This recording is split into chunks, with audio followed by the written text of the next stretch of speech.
नमो तस्स भगवतो अरहतो सम्मा संबुद्धस्स।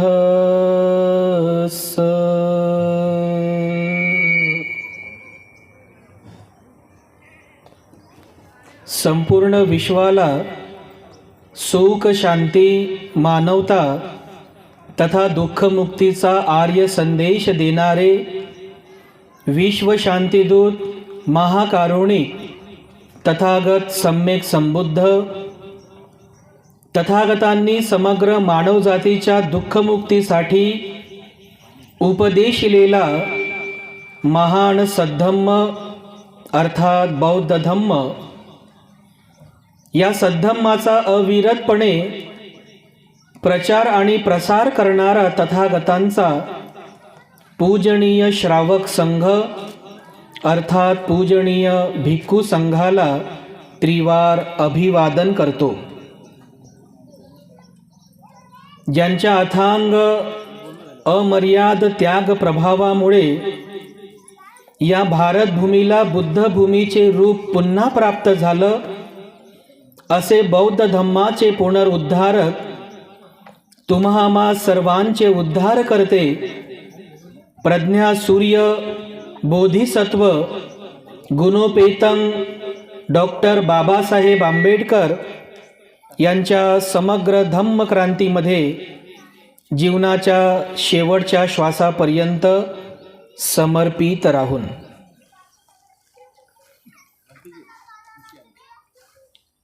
एकदा सेट करा फक्त, नंतर मग त्याला डिस्टर्ब नको। आजच्या या मंगलमय प्रसंगी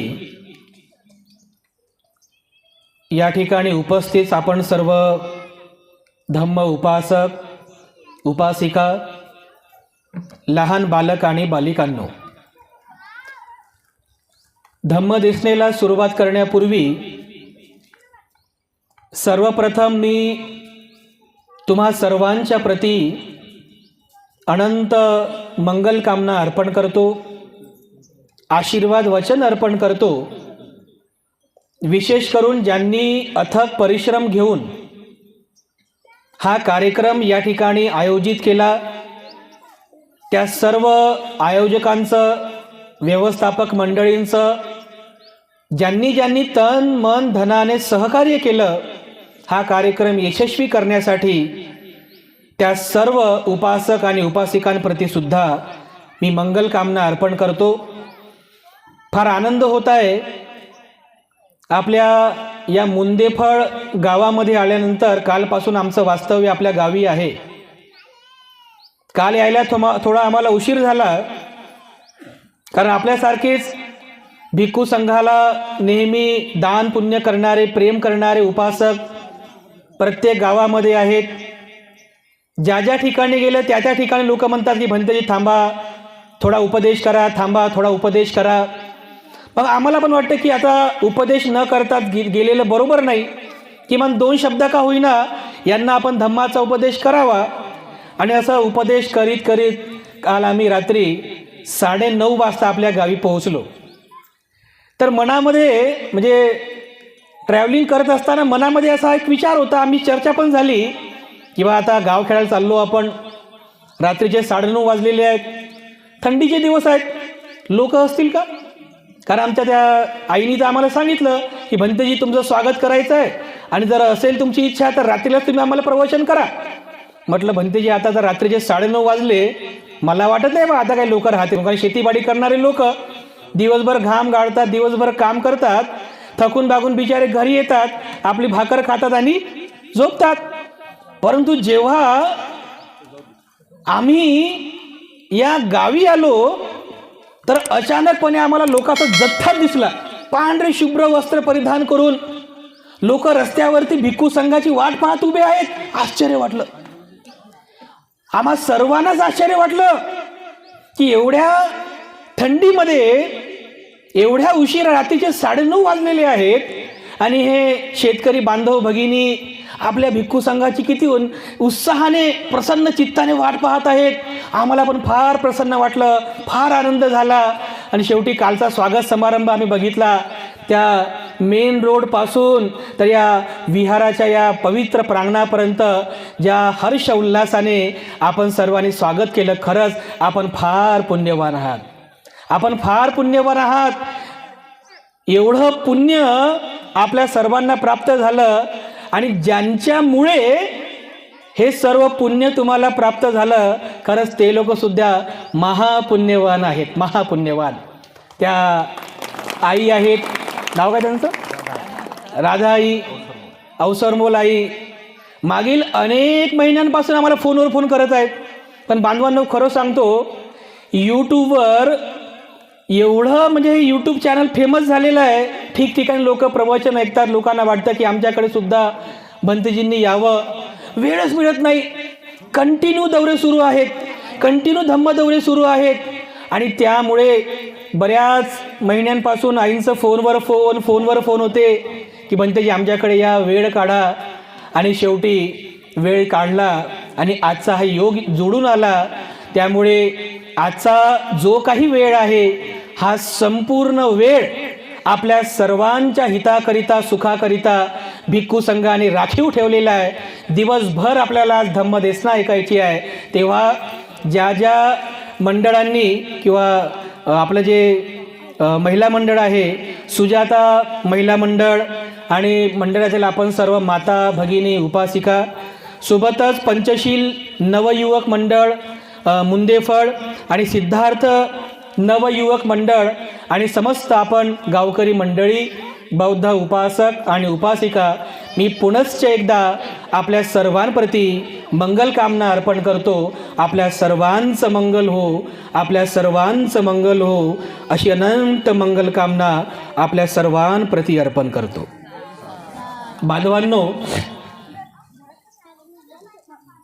तथागतांच्या उपदेशिलेल्या धम्माला समजून घेऊन त्याचं आपल्या जीवनामध्ये आचरण करून आपण आपलं हे मानवी जीवन सुखी बनविण्याचा प्रयत्न करीत आहोत.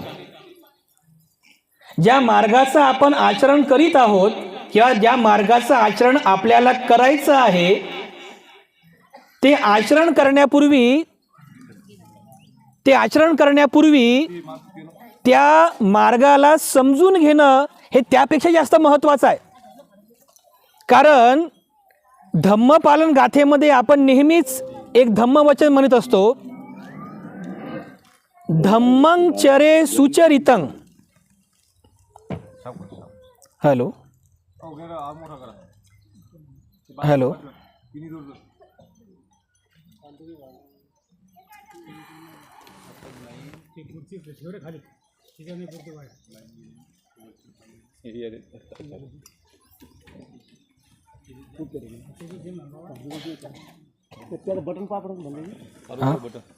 हॅलो हॅलो ठीक आहे ना, हां ठीक आहे, सुरू झालं.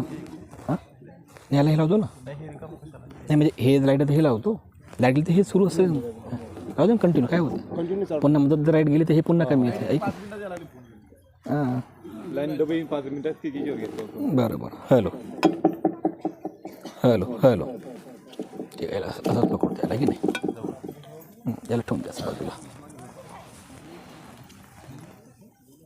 हॅलो ठीक आहे, असू द्या. तथागतांचं एक पाली वचन आपण आपल्या धम्मपालन गाथेमध्ये नेहमीच म्हणतो, धम्मं चरे सुचरितं नतं दुचरितं चरे धम्मचारी सुखं सेती अस्मिन् लोके परं मिच. तथागत सम्यक संबुद्ध म्हणतात, धम्मं चरे सुचरितं, धम्माचं सुचरण करावं, चांगलं आचरण करावं. नतं दुचरितं चरे, दुराचरण करू नये, चुकीच्या पद्धतीने आचरण करू नये. जो कोणी व्यक्ती, जो कोणी धम्म अनुयायी धम्माचं सुचरण करतो, धम्माचं चांगलं आचरण करतो, दुराचरण कधीच करत नाही, असा जो धम्मचारी आहे, धम्मचारी सुखं सेती, असा जो धम्मचारी आहे, धम्माचं आचरण करणारा आहे, धम्मचारी सुखं सेती, तो सुखाला प्राप्त करतो. कुठे? धम्मचारी सुखं सेती अस्मिन लोके परमिच. ह्या लोकात तर तो सुखाला प्राप्त करतोच. या लोकांमध्ये आपण जीवन जगत आहो, हे मानवी जीवन जगत आहो, या लोकांमध्ये, या इह लोकामध्ये तो सुखाला प्राप्त तर करतोच. अस्मिन लोके परमिच, तर मृत्यूच्या नंतरही त्याला सुगती प्राप्त होत असते, असं भगवान बुद्ध म्हणतात. म्हणजे आपल्याला या मानवी जीवनामध्ये या धम्माचं चांगलं आचरण करायचं आहे. धम्मं चरे सुचरितं. या धम्माचं चांगलं आचरण करून, या धम्माला चांगल्या पद्धतीने अनुकरण करून आपल्याला हे जे आपलं मानवी जीवन आहे, हे मानवी जीवन खूप सुखी बनवायचं आहे. आणि याकरिताच तर भगवान बुद्धाने धम्माचा उपदेश केला. अनंत खडतर तपश्चर्या केली, 6 वर्ष खडतर तपश्चर्या केली, तेव्हा जाऊन एका बोधिसत्वाला, सिद्धार्थ गौतमाला, हे मानवी जीवनाचं हे महान दुःखमुक्तीचा मार्ग सापडला, ज्याला आपण बुद्धत्वाचं ज्ञान म्हणतो, बुद्धत्वाचा मार्ग म्हणतो. हे बुद्धत्वाचं ज्ञान तथागतांना प्राप्त झालं आणि आपल्याला सुद्धा या महान अशा बुद्धत्वाच्या मार्गाचं अनुकरण करायचं आहे. बांधवांनो, सिद्धार्थ मनातल्या मनामध्ये एक संकल्प करतात, मनातल्या मनात संकल्प करतात, इहा सेन शश्यतु मे शदिरं त्वगस्ती मांस प्रलयचतं अपाप्य बोधी बहुकल्प दुर्लभं अपाप्य बोधी बहुकल्प दुर्लभं नैवासनात ताय तश्च लिश्चते. संस्कृत भाषेतली ही गाथा आहे.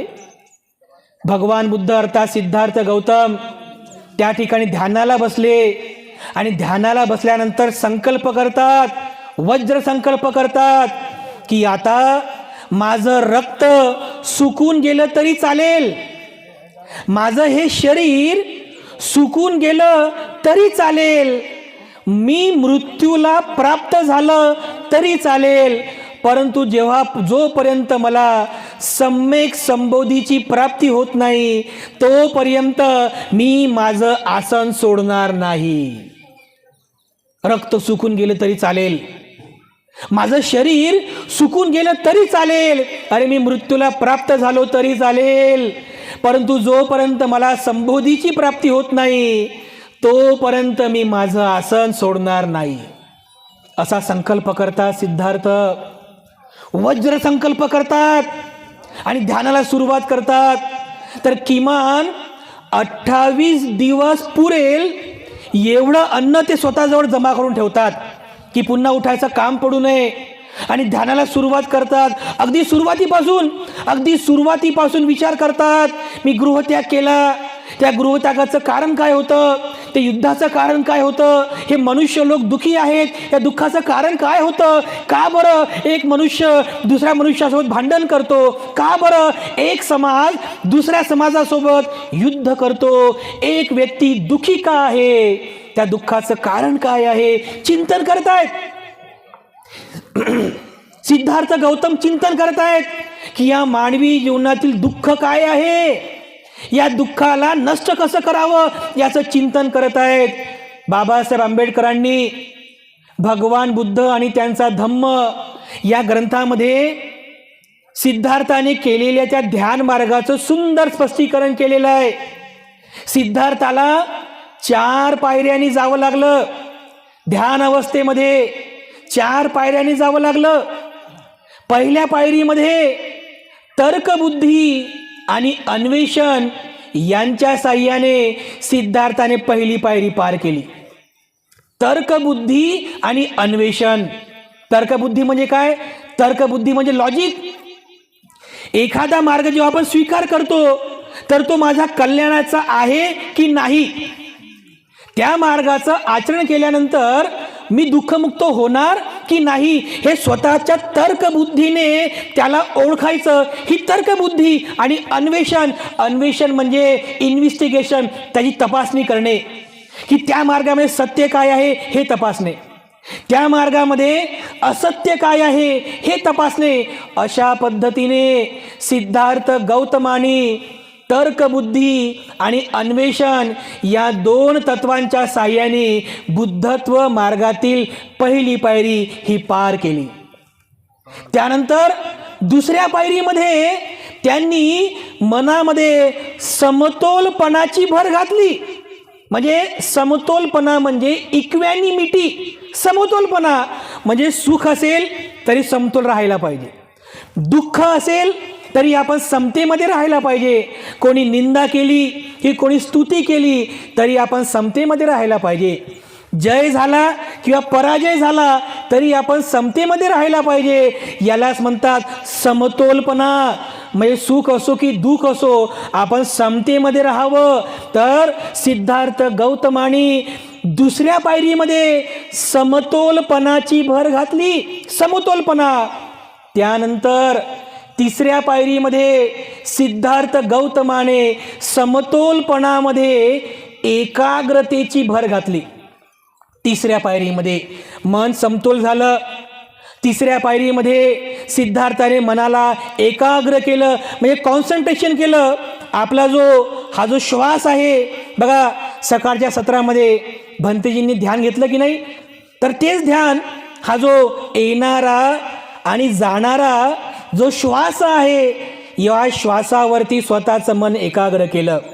तिसऱ्या पायरीमध्ये सिद्धार्थाने एकाग्रतेची भर घातली, मनाला एकाग्र केलं. आणि चौथ्या पायरीमध्ये त्या समतोलपणात, त्या एकाग्रतेमध्ये शुद्धतेची भर घातली. या मनामध्ये असणारा राग भगवान बुद्धाने नष्ट केला. या मनामध्ये असणारा द्वेष सिद्धार्थ बोधिसत्वांनी नष्ट केला. या मनामध्ये असणारा जो काही मोहविकार आहे तो नष्ट केला. मनातला राग, द्वेष, मोह हे तीनही विकार नष्ट झाले. आणि अशा पद्धतीने या चौथ्या पायरीमध्ये सिद्धार्थाने मनातील सर्व प्रकारच्या विकारांना नष्ट केलं. 28 दिवस ध्यान केल्यानंतर या 4 पायऱ्यांनी सिद्धार्थ बुद्धत्वाकडे जातात. इक्वॅनिमिटी म्हणजे पहिल्या पायरीमध्ये तर्कबुद्धी आणि अन्वेषणच्या साह्याने पहिली पायरी पार करतात. समतोलपणाच्या साह्याने दुसरी पायरी पार करतात. एकाग्रतेच्या साह्याने तिसरी पायरी पार करतात. आणि चौथ्या पायरीमध्ये मनाला शुद्ध करतात. आणि अशा पद्धतीने 28 दिवस ध्यान केल्यानंतर 28 दिवसाची ती रात्र आता संपत आहे. 29व्या दिवसाची पहाट उजाडत आहे. अंधार संपत आहे, पहाट उजाडत आहे. हळूहळू अंधकार नष्ट होत आहे, हळूहळू सकाळ होत आहे, हळूहळू दिवस उजाडत आहे. आणि त्या संपणाऱ्या अंधारासोबतच सिद्धार्थाच्या जीवनातील सर्व प्रकारच्या दुःखाचं जे अज्ञान आहे, या मानवी जीवनाचं अज्ञान सुद्धा हळूहळू संपत चाललेलं आहे. आणि उजाडणाऱ्या दिवसासोबत, प्रकाशासोबत हळूहळू बुद्धत्वाचं ज्ञान सुद्धा प्राप्त होत आहे. दुःख काय आहे, दुःखाचं कारण काय आहे, दुःखाचा निरोध काय आहे, तो दुःख नष्ट करण्याचा मार्ग कोणता आहे, असं सगळं चिंतन करतात. आणि 28व्या रात्रीच्या शेवटच्या प्रहरामध्ये सिद्धार्थ बुद्धत्वाला प्राप्त करतात. सिद्धार्थ बुद्ध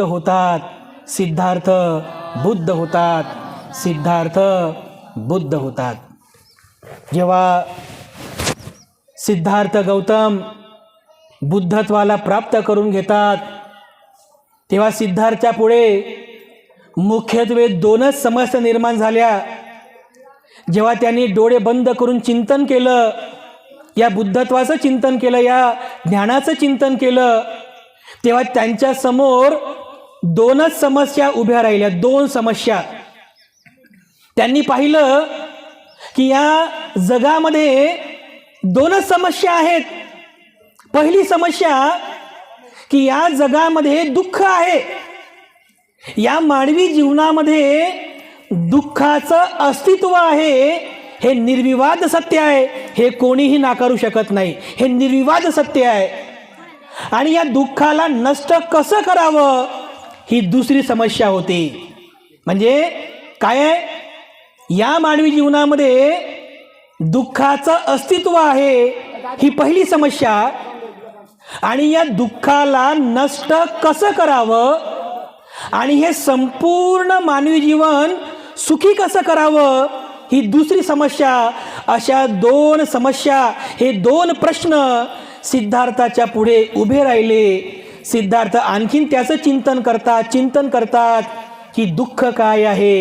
हे पहिलं आर्य सत्य त्यांना सापडलं. ह्या मानवी जीवनातील या दुःखाला निर्माण करणारं कारण काय आहे हे दुसरं सत्य त्यांना सापडलं. या कारणांचा निरोध कसा करावा हे तिसरं सत्य त्यांना सापडलं.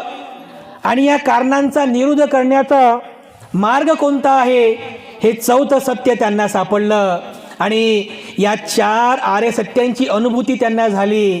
याच चार आर्य सत्यांच्या ज्ञानाला, आर्य अष्टांगिक मार्गाच्या ज्ञानाला आणि या मानवी जीवनातील अनित्य भाव, अनात्म भाव आणि दुःख भाव या तीन सत्याला, तीन तत्वाला याची अनुभूती घेणं, यालाच म्हणतात बुद्धत्वाचं ज्ञान. हे सिद्धार्थाचं बुद्धत्वाचं ज्ञान आहे. जेव्हा त्या बुद्धगयाच्या त्या पवित्र अशा बोधिवृक्षाखाली सिद्धार्थ गौतम या महान अशा दुःखमुक्तीच्या ज्ञानाला प्राप्त करतात, सिद्धार्थ बुद्ध होतात, तर त्यानंतर 7 आठवड्यांपर्यंत सिद्धार्थ गौतम त्या बुद्धगयाच्या त्या बोधिवृक्षाच्या परिसरामध्ये व्यतीत करतात. किती? 7 आठवडे. 7 आठवडे त्या बोधिवृक्षाच्या परिसरामध्ये व्यतीत करतात. आणि प्रत्येक आठवड्यामध्ये सिद्धार्थांनी त्या बुद्धत्वाच्या ज्ञानाचं चिंतन केलं. त्या बुद्धत्वाच्या, त्या दुःखमुक्तीच्या ज्ञानाचं चिंतन केलं. त्याची गाथा सुद्धा पाली साहित्यामध्ये आहे की पहिला आठवडा भगवान बुद्धांनी कुठं घालवला, दुसरा आठवडा भगवान बुद्धांनी कुठं घालवला, तिसरा आठवडा, चौथा आठवडा, 5वा आठवडा, 6वा आठवडा आणि 7वा आठवडा भगवान बुद्धांनी कुठे कुठे व्यतीत केला, कुठे कुठे घालवला, याचं वर्णन पाली साहित्यामध्ये आलेलं आहे. खूप सुंदर अशी गाथा आहे. ती गाथा आपण या ठिकाणी पठन करणार आहोत. ज्यांना ज्यांना येते त्यांनी माझ्यासोबत म्हणा, आणि ज्यांना येत नाही त्यांनी अतिशय श्रद्धापूर्वक या 7 आठवड्यांच्या गाथेचं स्मरण करावं. मी म्हणतो त्यानंतर आपण सर्वांनी एका आवाजामध्ये म्हणा. मनामध्ये अत्यंत श्रद्धाभाव उत्पन्न करा की ह्याच 7 ठिकाणी सिद्धार्थ गौतमाने 7 आठवडे व्यतीत केले. आणि या 7 आठवड्यांमध्ये सिद्धार्थ अर्थात भगवान बुद्धांनी या बुद्धत्वाच्या ज्ञानाचं चिंतन केलं. तर आपण सर्वच या 7ही आठवड्यांच्या या पवित्र अशा जागेचं स्मरण करूया. या 7ही पवित्र स्थळांना आपण अभिवादन करूया. सर्वांनी हात जोडा. आपण अतिशय प्रेरणादायी ही गाथा या ठिकाणी पठन करूया. मी म्हणतो त्याप्रमाणे आपण सर्वांनी म्हणा. पठमं बोधिपल्लकं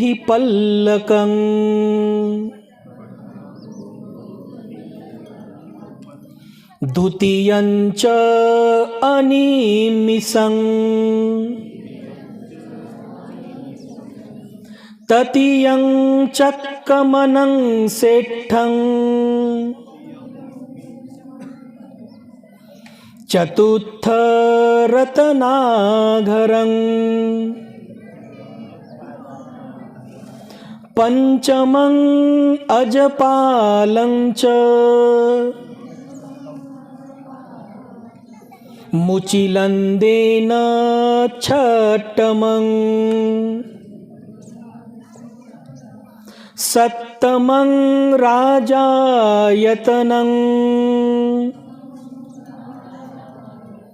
वंदे तं मुनिसेवितं साधू साधू साधू. बुद्धत्वाचं ज्ञान प्राप्त झाल्यानंतर सिद्धार्थाने 7 आठवडे त्या बुद्धगयाच्या बोधिवृक्षाच्या आजूबाजूच्या परिसरामध्ये व्यतीत केले. कुठे कुठे व्यतीत केले? आपण आताच गाथा म्हटली, पठमं बोधिपल्लकं, पहिला आठवडा बोधिवृक्षाखाली व्यतीत केला. द्वितीयंच अनिमिसं, दुसरा आठवडा अनिमेष चैत्याखाली भगवान बुद्धांनी व्यतीत केला. तृतीयं चक्क मनंग सेठ्ठं, तिसरा जो आठवडा आहे भगवान बुद्धांनी संक्रमण करून व्यतीत केला. चतुर्थ रत्नाघरं, चौथा आठवडा भगवान बुद्धांनी रत्नाघर या ठिकाणी विहार केला. पंचमं अजपालंच, पाचवा आठवडा अजपाल वृक्षाखाली व्यतीत केला. मुचिलंदेन छट्टमं, सहावा आठवडा मुचिलेंद परिसरामध्ये व्यतीत केला. सप्तमं राजायतनं, सातवा आठवडा राजायतनं ठिकाणी व्यतीत केला. वंदेतं मुनिसेवितं, अशा मुनिवराला मी वंदन करतो. 7 आठवडे या विविध परिसरामध्ये विविध ठिकाणी भगवान बुद्धांनी व्यतीत केले आणि प्रत्येक आठवड्यामध्ये भगवान बुद्धांनी त्या बुद्धत्व ज्ञानाचं चिंतन केलं. पहिला आठवडा पठमं बोधिपल्लकं, बोधिवृक्षाखाली भगवान बुद्धांनी पहिला आठवडा व्यतीत केला. ज्या बोधिवृक्षाखाली भगवान बुद्धांना ज्ञान प्राप्त झालं त्याच बोधिवृक्षाखाली ध्यानस्थ बसून पहिला आठवडा भगवान बुद्धांनी व्यतीत केला. आणि या पहिल्या आठवड्यामध्ये भगवान बुद्ध त्या बुद्धत्वाचं चिंतन करतात की जे ज्ञान मला प्राप्त झालेलं आहे, जे बुद्धत्व मला प्राप्त झालं, त्या बुद्धत्वाच्या ज्ञानातील प्रत्येक तत्वाचं चिंतन करतात. तर पहिलं तत्व असते अनित्याचं चिंतन करतात. बोधिवृक्षाखाली अनित्यवादाचं चिंतन करतात की जे मानवी जीवन आहे हे अनित्य आहे. या मानवी जीवनातील सर्व संस्कार हे अनित्य आहे, काहीही नित्य नाही आहे. हे मानवी जीवनामध्ये काहीही नित्य नाही आहे, सर्व बदलत चाललेलं आहे, सर्व नाश पावत चाललेलं आहे. काहीही नित्य नाही, काहीही स्थिर नाही आहे, सगळं अनित्य आहे. याचं चिंतन बोधिवृक्षाखाली भगवान बुद्धांनी केलं. त्यानंतर लगेच दुसरं तत्व चिंतन करतात, अनात्मवादाचं चिंतन. अनात्मवाद म्हणजे या शरीरामध्ये आत्मा नावाची अशी कोणती वस्तू नाही आहे. या शरीरामध्ये आत्मा नावाची अशी कोणती वस्तू नाही आहे. ज्याचं चिंतन भगवान बुद्धांनी केलं त्यालाच चित्त असं म्हणतात. म्हणजे आपलं मन, ते मन म्हणजे आत्मा नाही आहे, ती भावना आहे, आत्मा नाही आहे. आत्मावर विश्वास नसणे किंवा आत्मा नाही असं मानणे यालाच म्हणतात अनात्मवाद. ज्याला मग मी म्हणतो हे मी आहे आणि हे माझं आहे, हे मी आहे, हे माझं आहे. अरे या जीवनामध्ये मी असं काहीच नाही आहे. आणि ज्याला मी म्हणतो माझं माझं असं पण काहीच नाही आहे. हे सगळं अनात्मा आहे, हे सगळं अनात्मा आहे. याचं चिंतन त्या बोधिवृक्षाखाली भगवान बुद्ध करतात. आणि लगेच तिसऱ्या तत्वाचं चिंतन करतात, दुःख. की हे मानवी जीवन अनित्य आहे हे जे जाणत नाहीत, हे मानवी जीवन अनात्मा आहे हे जे कोणी जाणत नाहीत, ते नेहमी नेहमी दुःखाला उत्पन्न करतात, ते नेहमी नेहमी दुःख निर्माण करतात. आणि सतत ह्या जन्मात अनेक जन्मांपर्यंत दुःख भोगत राहतात, दुःख भोगत राहतात. अनेक जाती संसार, अनेक जन्मामध्ये या संसारामध्ये ते दुःख भोगत राहतात. अशा प्रकारे भगवान बुद्धांनी पहिल्या आठवड्यामध्ये त्या बोधिवृक्षाखाली अनित्य, अनात्म आणि दुःख या 3 तत्वांचं चिंतन केलं. त्यानंतर दुसरा आठवडा द्वितीयंच अनिमिषं, दुसरा आठवडा अनिमेष चैत्याखाली भगवान बुद्धांनी व्यतीत केला. जे जे लोक बुद्धगयाला गेले असतील त्यांनी ते अनिमेष चैत्य सुद्धा बघितलं असेल. त्या महाबोधी टेम्पलच्या अगदी समोरच एक छोटंसं एक डमी टेम्पल आहे, त्याला अनिमेष चैत्य असं म्हणतात. दुसरा आठवडा त्या अनिमेष चैत्यामध्ये भगवान बुद्धांनी व्यतीत केला. काय केलं आठवडाभर? दुसऱ्या आठवड्यामध्ये आठवडाभर, पूर्ण आठवडाभर भगवान बुद्ध अपलक नजरेने त्या बोधिवृक्षाकडे पाहत राहतात.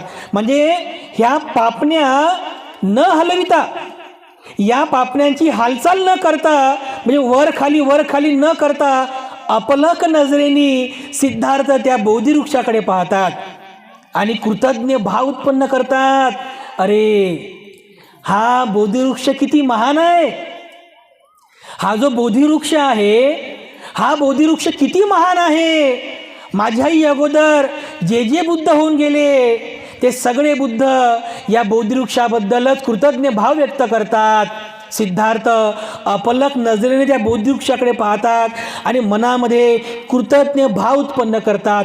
कृतज्ञ भाव म्हणजे उपकाराची जाण असणे, की ह्या बोधिवृक्षाने माझ्यावरती उपकार केलेले आहेत. या बोधिवृक्षाच्या छायेमध्ये बसूनच मी या महान बुद्धत्वाचं ज्ञान प्राप्त केलं. अरे किती हा बोधिवृक्ष महान आहे. भगवान बुद्धांनी एकमेव असा प्रसंग आहे की ज्या प्रसंगामध्ये कृतज्ञ भाव व्यक्त केला. म्हणजे भगवान बुद्धांवर, तथागतांवर कधीच कोणाचा भाव कधीच कोणाचे उपकार नसतात की ज्याची परतफेड करता येत नाही. अनंत उपकार, ते जे उपकार आहेत तर भगवान बुद्ध या उपकाराची जाण ठेवतात. हा बोधिवृक्ष याचे अनंत उपकार आहेत की ज्याच्या छायेमध्ये बसून मला बुद्धत्वाचं ज्ञान प्राप्त झालं. आणखीन एक प्रसंग की ज्या प्रसंगामध्ये बघा सिद्धार्थ जेव्हा बुद्धत्वाला प्राप्त करीत होते त्यावेळेला त्यांच्या मनामध्ये मारसेना उत्पन्न झाली. मनामध्ये एक अवस्था, राग उत्पन्न झाला, द्वेष उत्पन्न झाला, मोह, क्रोध, लालसा, दुर्भावना, हे अकुशल विचार उत्पन्न झाले. याला मारसेना असं म्हणतात. ही मारसेना जी आपल्याकडे दुःखाकडे घेऊन जाते. तर अशी मारसेना उत्पन्न झाली आणि मारसेना म्हणते की सिद्धार्था, आम्ही तुम्हाला तुमच्या उद्देशामध्ये सफल होऊ देणार नाही. आम्ही तुमच्या उद्देशामध्ये व्यत्यय आणू, आम्ही तुम्हाला तुमच्या उद्देशामध्ये सफल होऊ देणार नाही. भगवान बुद्ध म्हणजे सिद्धार्थ अत्यंत जागृत अवस्थेमध्ये म्हणतात की मी बुद्धत्वाला प्राप्त केलेला आहे, मी बुद्धत्वाला प्राप्त केलेला आहे. आता माझं मन कोणीही विचलित करू शकत नाही. तर ती मारसेना म्हणते, काय आहे तुमच्याकडे पुरावा? तुम्ही बुद्धत्वाला प्राप्त केलं याचा काय पुरावा आहे तुमच्याकडे? तेव्हा सिद्धार्थ गौतम जे अशी ध्यान अवस्थामध्ये बसलेले होते, लगेच आपला उजवा हात उचलतात आणि ह्या उजवा हाताची जी बोटं आहेत या बोटांचा स्पर्श या भूमीला करतात आणि म्हणतात, ही भूमी आहे, ही भूमी आहे पुरावा की जी सांगू शकते की मी बुद्धत्वाला प्राप्त केलेला आहे, मी बुद्ध झालेलो आहे, याची ही पुरावा आहे. आणि त्यालाच आपण भूमी स्पर्श मुद्रा असं म्हणतो. त्या भूमीबद्दल सुद्धा, या पृथ्वीबद्दल सुद्धा भगवान बुद्धांनी कृतज्ञ भाव मनामध्ये ठेवला, अनंत करुणा ठेवली, अनंत मैत्री ठेवली या बोधिवृक्षाबद्दल, या पृथ्वीबद्दल. आणि म्हणूनच बौद्ध संस्कृतीमध्ये या बोधिवृक्षाला अत्यंत महत्त्वाचं स्थान प्राप्त झालेलं आहे. अनंत करुणेनं पाहतात भगवान बुद्ध या बोधिवृक्षाकडे. अनंत मैत्रीने पाहतात भगवान बुद्ध या भूमीकडे, की कितीही भूमी आणि हा बोधिवृक्ष महान आहे, पवित्र आहे.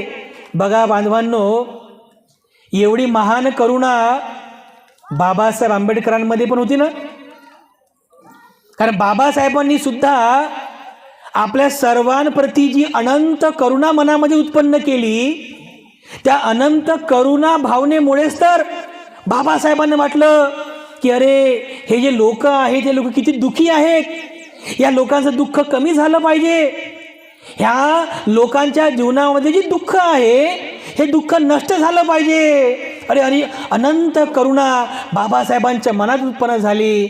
म्हणूनच तर बाबासाहेबांनी संपूर्ण जीवन समर्पित करून टाकलं आपल्या सर्वांचा उद्धार करण्यासाठी. हा जो करुणा भाव आहे हा बुद्धत्वाचा एक गुण आहे, की लोकांच्या भल्यासाठी, लोकांच्या कल्याणासाठी, दुःखमुक्तीसाठी आपण आपलं जीवन समर्पित करावं, अशी करुणा भगवान बुद्धांच्या मनामध्ये उत्पन्न झाली. अनंत उपकार आणि अनंत श्रद्धाभाव ठेवून, करुणाभाव ठेवून ते अपलक नजरेने त्या बोधिवृक्षाकडे पाहतात की हा बोधिवृक्ष किती महान आहे. द्वितीयंच अनिमिसंग, तिसरा जो आठवडा आहे, ततीयं चंकमनं सेठ्ठं. चंकमनं म्हणजे चंक्रमण करणे. जसं आपण जेवण केल्यानंतर शतपावली करतो की नाही, शतपावली करतो, त्याला चंक्रमण करणं असं म्हणतात. भगवान बुद्ध सुद्धा चंक्रमण करायचे, शतपावली करायचे. तिसऱ्या आठवड्यामध्ये भगवान बुद्धांनी चंक्रमण करून त्या बुद्धत्वाचा ज्ञानाचं चिंतन केलं. एका बाजूला बोधिवृक्ष आहे आणि दुसऱ्या बाजूला अनिमेष चैत्य आहे. या बोधिवृक्ष आणि अनिमेष चैत्याच्या मध्ये जी जागा आहे त्या जागेमध्ये भगवान बुद्धांनी चंक्रमण केलं. आणि चंक्रमण करीत असताना भगवान बुद्धांनी परत एकदा त्या बुद्धत्वाच्या ज्ञानाचं चिंतन केलं, त्या बुद्धत्वाच्या ज्ञानाचा आस्वाद घेतला. ततीयं चंकमनं सेठ्ठं. तिसरा आठवडा भगवान बुद्धांनी चंक्रमण करून त्या ठिकाणी व्यतीत केला. नंतर चतुर्थ रत्नाघरं, चौथा आठवडा भगवान बुद्धांनी रत्नाघर या ठिकाणी व्यतीत केला. जे बुद्धगयाला गेले त्यांनी हे रत्नाघर सुद्धा बघितलं असेल. बिना छपराचं ते एक छोटंसं मंदिर बनवलेलं आहे, छोटंसं असं पूजास्थळ आहे, त्याच्यावरती काही छप्पर नाही आहे. असं बिना छप्परचं ते एक छोटंसं असं एक पूजास्थळ आहे, त्यालाच म्हणतात रत्नाघर. चतुर्थ रत्नाघरं. चौथा आठवडा भगवान बुद्धांनी रत्नाघर या ठिकाणी व्यतीत केला. आणि आठवडाभर भगवान बुद्धांनी परत एकदा त्या बुद्धत्वाच्या ज्ञानातील एका महत्त्वपूर्ण तत्वाचं चिंतन केलं. कोणतं तत्व? त्याच तत्वाला म्हणतात प्रतित्य समुत्पाद सिद्धांत. प्रतित्य समुत्पाद सिद्धांत, ज्याला काही लोक कॉज अँड इफेक्ट म्हणतात, कार्य कारण भाव. म्हणजे जसं आता एखादं कार्य घडत आहे त्याला काहीतरी कारण आहे, एखादं कार्य घडत आहे त्याला काहीतरी कारण आहे. जसं पाऊस पडत आहे, कारण ढग आहेत. या ठिकाणी ऊन आहे, कारण सूर्य आहे. बरोबर आहे. अगदी याचप्रमाणे निसर्गामध्ये ज्या ज्या काही गोष्टी घडतात, जे जे काही कार्य घडते, त्या प्रत्येक कार्याला काहीतरी कारण आहे. त्याला ईश्वर कारणीभूत नाही आहे. त्याला कोणतं ईश्वर भगवान असं कोणी कारणीभूत नाही आहे, नैसर्गिक कारण आहे. तर त्या कार्य कारण भावाचं ते चिंतन करतात. कार्य कारण भाव, की या जीवनामध्ये दुःख काय आहे, तर याचं कार्यकारण भाव चेक केला तर दुःख काय आहे, तर जीवनामध्ये अज्ञान आहे. कशाचं अज्ञान? अरे हे जीवनच काय आहे हेच लोकांना माहिती नाही, याचं ज्ञान नाही आहे. मग या अज्ञानातून जशा पद्धतीने हळूहळू हळूहळू हळूहळू जे दुःख निर्माण झालं, दुःखाच्या कड्या निर्माण झाल्या आणि मानवी जीवन दुःखमय झालं, यालाच म्हणतात प्रतित्य समुत्पाद सिद्धांत, अनुलोम प्रतिलोम सिद्धांत.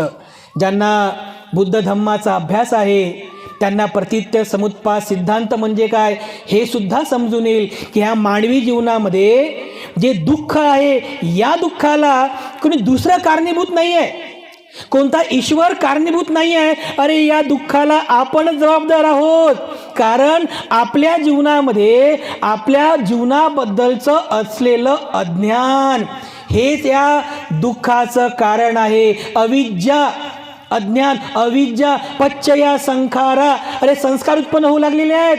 संखारा पच्चया वियानंग, वियानंग पच्चया नाम रूप, अशी ती गाथा करत करत भगवान बुद्ध या दुःखाच्या 12 कड्या सांगतात. 12 कड्या. या 12 कड्यांमधून या अज्ञानापासून हळूहळू दुःख निर्माण होऊन आपल्या जीवनामध्ये दुःख निर्माण होते. अशा 12 कड्या आहेत. आणि अशा पद्धतीने ह्या कड्या जर आपण तोडत गेलो, अज्ञान तोडत गेलो, तर संस्कार तुटत जातील, विज्ञान तुटत जाईल, नामरूप तुटत जाईल, षडायतन तुटत जाईल, ह्या कड्या तुटत जातील आणि दुःखाच्या ज्या कड्या आहेत या कड्यासुद्धा तुटत जातील. यालाच म्हणतात प्रतीत्य समुत्पाद सिद्धांत. चतुर्थ रत्नाघरं. पाली साहित्यामध्ये असं सांगितलेलं आहे की ज्या वेळेस 4थ्या आठवड्यामध्ये भगवान बुद्धांनी या प्रतीत्य समुत्पाद सिद्धांताचं चिंतन केलं, त्याचं पुन्हा पुन्हा चिंतन केलं, तेव्हा जाऊन त्यांच्या शरीरातून 6 प्रकारच्या आभा बाहेर पडल्या. 6 प्रकारच्या आभा, त्याला बुद्ध रश्मी असं म्हणतात. बुद्ध रश्मी, 6 प्रकारच्या रश्मी बाहेर पडल्या आणि ते देवता लोकात गेल्या, असा उल्लेख पाली साहित्यामध्ये आहे. 3ऱ्या आठवड्यापर्यंत या रश्मी तथागतांच्या शरीरातून निघाल्या नव्हत्या, परंतु 4थ्या आठवड्यामध्ये जेव्हा भगवान बुद्धांनी या कार्यकारण भावाचं चिंतन केलं, तेव्हा त्यांच्या शरीरातून त्या बुद्ध रश्मी उत्पन्न झाल्या आणि संपूर्ण परिसर हा प्रकाशमय झाला. बघा, काही काही चित्रांमध्ये एक प्रतिकात्मक म्हणून भगवान बुद्धांच्या डोक्याच्या मागच्या बाजूला प्रतिकात्मक आहे असं गोल आकारामध्ये 6 प्रकारच्या रंगांची छटा दाखवली जाते ना. तुम्ही बघितलं असेल, त्याला बुद्ध रश्मी असं म्हणतात. जेव्हा भगवान बुद्धांनी 4थ्या आठवड्यामध्ये या प्रतीत्य समुत्पाद सिद्धांताचं चिंतन केलं, तेव्हा भगवान बुद्धांच्या शरीरातून या 6 बुद्ध रश्मी ह्या प्रज्वलित झाल्या होत्या. त्याचं प्रतीक म्हणून भगवान बुद्धांच्या डोक्याच्या मागच्या बाजूला असं गोल आकारामध्ये बुद्ध रश्मी दाखवतात, प्रतिकात्मकरित्या दाखवतात. हे 4थ्या आठवड्यामध्ये घडलेलं आहे. चतुर्थ रत्नाघरं. 5वा आठवडा. पंचमं अजपालंच. 5वा आठवडा अजपाल वृक्षाखाली व्यतीत केला. जे बुद्ध गयाला गेले त्यांनी हा सुद्धा आठवडा बघितला असेल. अगदी त्या महाबोधी विहाराच्या अगदी पुढेच ते स्थळ बनवलेलं आहे, ज्या ठिकाणी भगवान बुद्धांनी 5वा आठवडा व्यतीत केला. पंचमं अजपालंच, अजपाल वृक्षाखाली. आणि याही ठिकाणी परत भगवान बुद्ध बुद्धत्वाचं चिंतन करतात. एवढं चिंतन करतात की त्यांना आणखीन एक ज्ञान प्राप्त होते की या मानवी जीवनामध्ये कोणीही जन्मावरून श्रेष्ठ होत नाही. या मानवी जीवनामध्ये कोणीही जन्मावरून महान होत नाही, उच्च होत नाही, तर तो त्याच्या कर्मानेच हा लहान किंवा मोठा होत असतो. न जच्चा वसलो होती, न जच्चा होती ब्राह्मणो, कम्मुना वसलो होती, कम्मुना होती ब्राह्मणो. भगवान बुद्धांच्या मुखातील वचन आहे. न जच्चा वसलो होती. न म्हणजे नाही, न जच्चा, जच्चा म्हणजे जन्म, न जच्चा वसलो होती. कोणीही जन्मापासून वत्सल होत नाही. वत्सल म्हणजे बैल. या ठिकाणी त्याचा अर्थ घेतलेला की नीच, जो नीच आहे. न जच्चा वसलो होती, न जच्चा होती ब्राह्मणो. कोणीही जन्मापासून ब्राह्मण सुद्धा होत नाही. मग कोण होतो? कम्मुना वसलो होती. अरे एखादा व्यक्ती कर्मामुळे नीच होतो किंवा कम्मुना वसलो होती, कम्मुना होती ब्राह्मणो. एखादा व्यक्ती कर्मामुळे वत्सल होतो, नीच होतो किंवा तो पूजनीय ठरतो. हे जे तत्वज्ञान आहे भगवान बुद्धांनी 5व्या आठवड्यामध्ये चिंतन केलं आणि तिथे ते सांगतात की मानवी जीवनामध्ये फक्त आणि फक्त कर्माला स्थान आहे. कशाला? कर्माला स्थान आहे. कोणीही जन्मावरून उच्च किंवा नीच होऊ शकत नाही.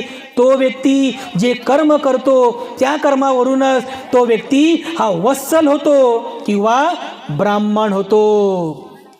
पंचमं अजपालंच 5वा आठवडा अजपाल वृक्षाखाली व्यतीत केला आणि या ठिकाणी भगवान बुद्धांनी कर्मवादाचं चिंतन केलं. कर्मवाद. त्यानंतर 6वा आठवडा मुचिलंदेन छट्टमं. 6वा आठवडा छट्टमं म्हणजे 6. मुचिलंदेन छट्टमं. 6व्या आठवड्यामध्ये भगवान बुद्धांनी मुचिलंद या ठिकाणी व्यतीत केला. जे लोक बुद्धगयाला गेले त्यांनी ते मुचिलिंद सरोवर पाहिला. कोण पाहिला बरं मुचिलिंद सरोवर? कोण कोण बुद्धगयाला गेलेला आहे? तुम्ही बुद्धगयाला गेले सर्व आहे ना? तर त्या महाबोधी वृक्षाच्याच बाजूला इकडे लेफ्ट साईडला थोडं पायऱ्या चढल्यानंतर त्या ठिकाणी एक असा मोठा तलाव निर्माण केलेला आहे आणि त्या तलावाच्या अगदी मधोमध भगवान बुद्धांची त्या ठिकाणी मूर्ती बसवलेली आहे आणि त्या मूर्तीच्या मागच्या बाजूला 6 फण्यांचा एक नाग त्या ठिकाणी भगवान बुद्धांना सावली देत असताना किंवा भगवान बुद्धांचं रक्षण करीत असल्याचं शिल्प त्या ठिकाणी आपण सर्वांनी पाहिलेलं असेल जे लोक बुद्ध घ्यायला गेले. मुचिलंदेन छट्टमं म्हणजे 6वा आठवडा भगवान बुद्धांनी या मुचलिंद परिसरामध्ये व्यतीत केला.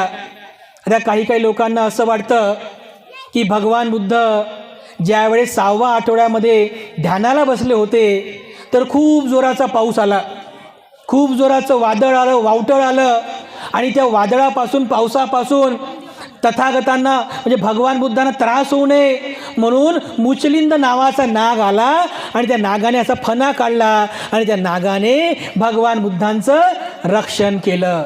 काही लोक असं म्हणतात, बऱ्याचशा पुस्तकांमध्ये असं पण लिहिलेलं आहे, बांधवांनो हे फक्त प्रतिकात्मक आहे, हे केवळ प्रतिकात्मक आहे, याला आपण सत्य म्हणून स्वीकार करू नये. ह्या ठिकाणी जे सत्य आहे की या भारतामध्ये भगवान बुद्धांच्या धम्माचा प्रचार आणि प्रसार ज्या लोकांनी केला ते लोक नागवंशीय लोक होते. ज्या लोकांनी धम्माचा प्रचार केला ते नागवंशीय लोक होते आणि या नागवंशीय लोकांचं जे मुख्य केंद्र होतं ते नागपूर होतं. या नागवंशीय लोकांनीच बुद्ध धम्माचं रक्षण केलं म्हणून डॉक्टर बाबासाहेब आंबेडकरांनी नागपूर निवडलं, कारण नागपूर हे नागवंशीय लोकांची भूमी आहे. याच ठिकाणाहून बौद्ध धम्माचा प्रचार आणि प्रसार झाला.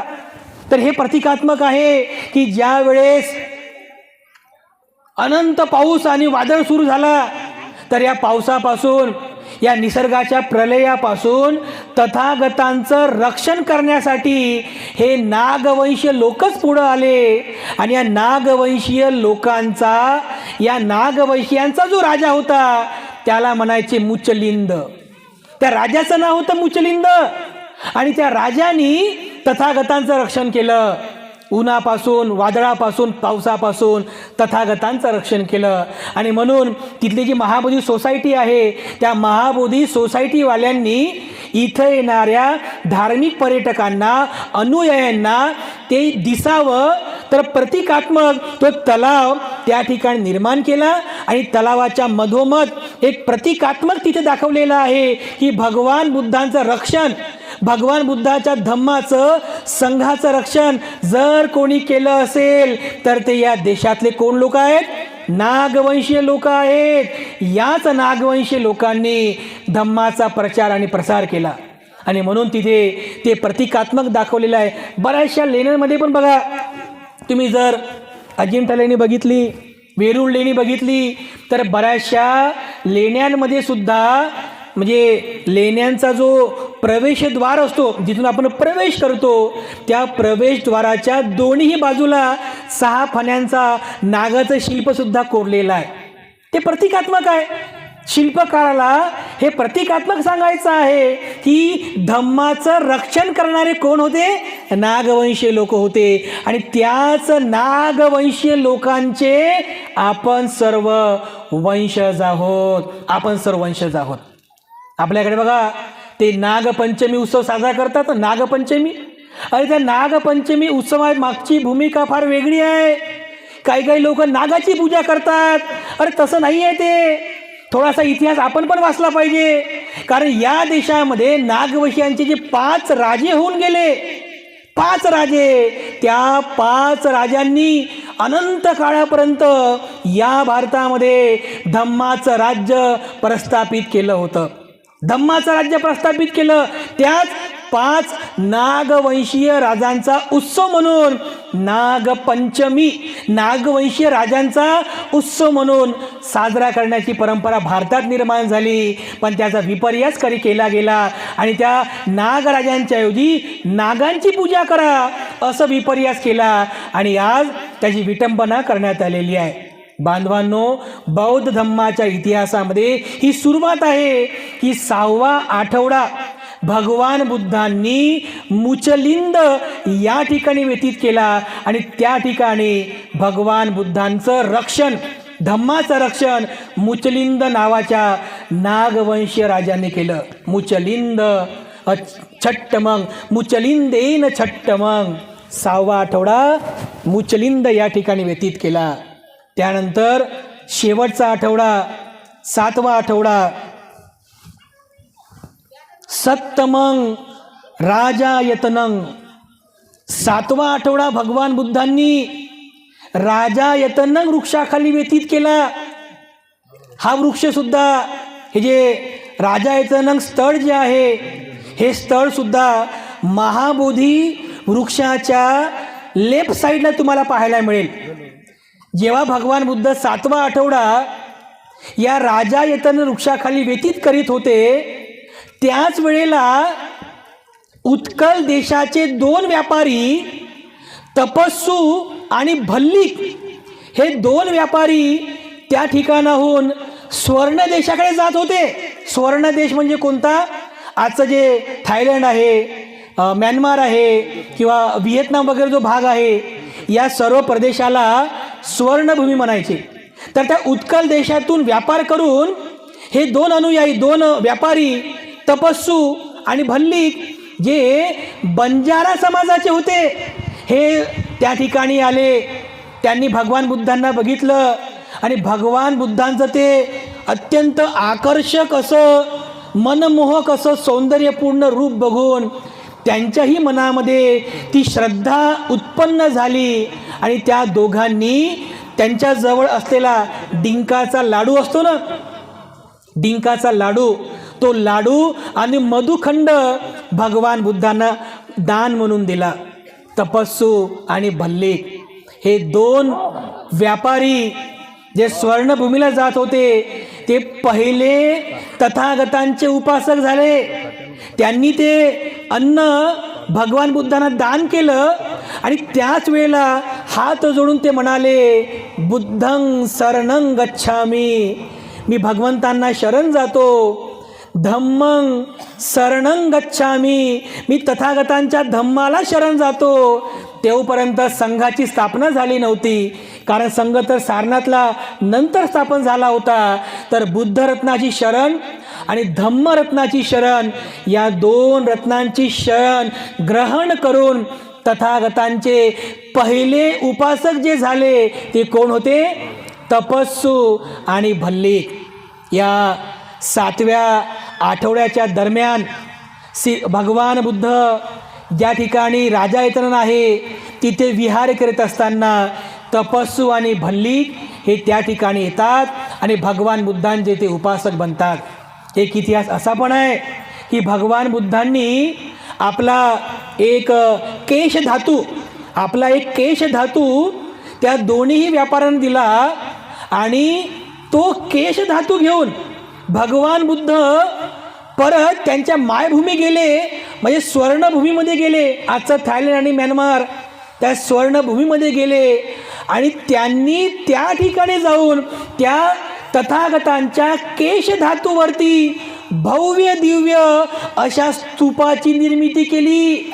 आजही त्या स्तूपाच्या मूळ ठिकाणी भव्य असा पॅगोडा तुम्हाला पाहायला मिळेल आणि कितीतरी किलो किमतीचं ते सोनं त्या ठिकाणी त्या पॅगोडाच्या अगदी शिरोवरती ठेवलेलं आहे. म्यानमारमध्ये आजही तो पॅगोडा तथागतांच्या त्या केश धातूवर निर्माण केला तो पॅगोडा आजही आपल्याला पाहायला मिळतो. ते एवढं महान कार्य त्या ठिकाणी त्या 2 तपस्सू आणि भल्लिक यांनी त्या ठिकाणी संपादित केलं. ह्या महान इतिहास आहे. अशा प्रकारे तथागतांनी आपल्या 7व्या आठवड्यामध्ये सत्तमं राजायतनं या 7व्या आठवड्यात राजायतनं या ठिकाणी त्या दोघांनाही उपदेश केला आणि तपस्सू आणि भल्लिक जे बंजारा समाजाचे होते ते तथागतांचे उपासक झाले.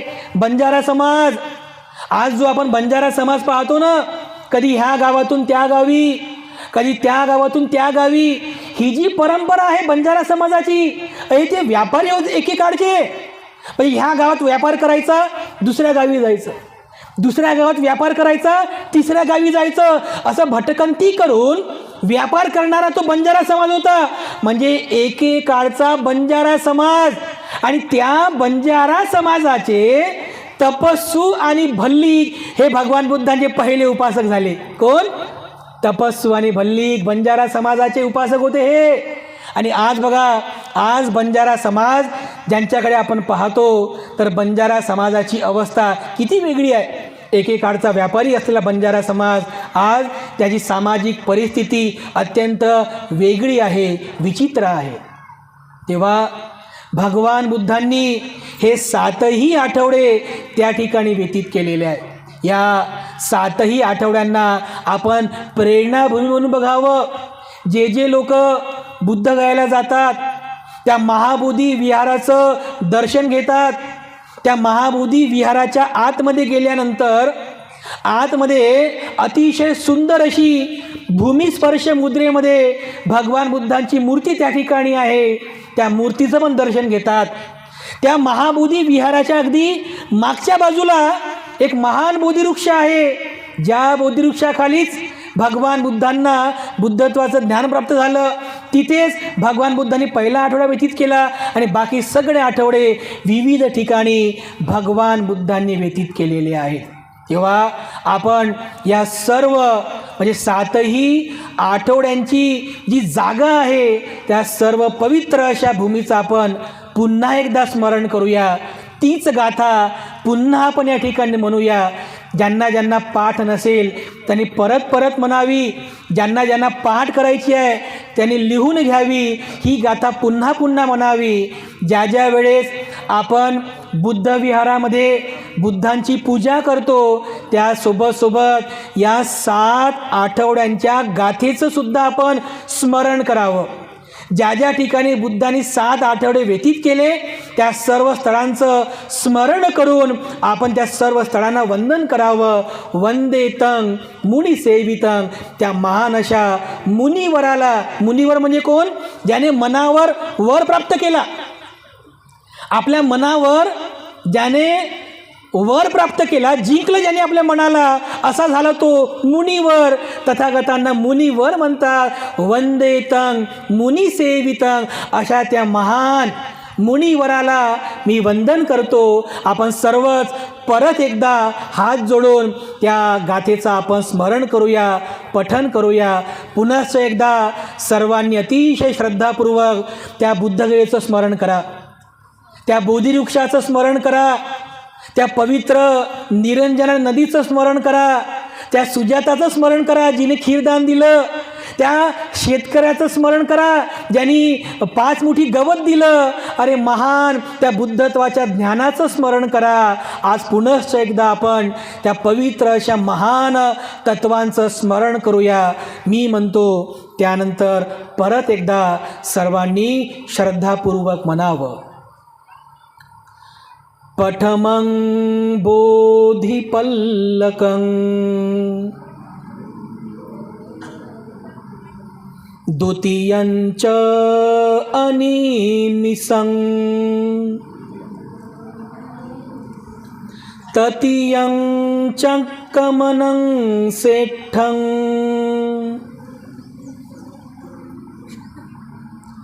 चतुर्थ रत्नाघरं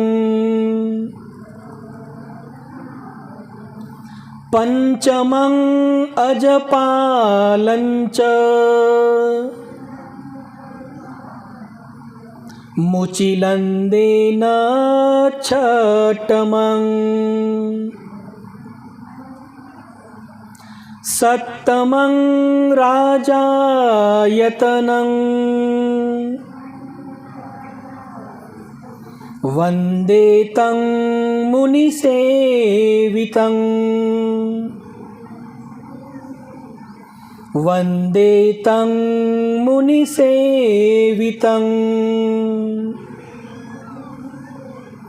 वन्दे तं मुनिसेवितं साधु साधु साधु. तथागतांच्या या मंगलवाणीचा पाठ आपण या ठिकाणी केला. बुद्धत्वानंतरच्या या 7ही आठवड्यांचा आपण इतिहास जाणून घेतला.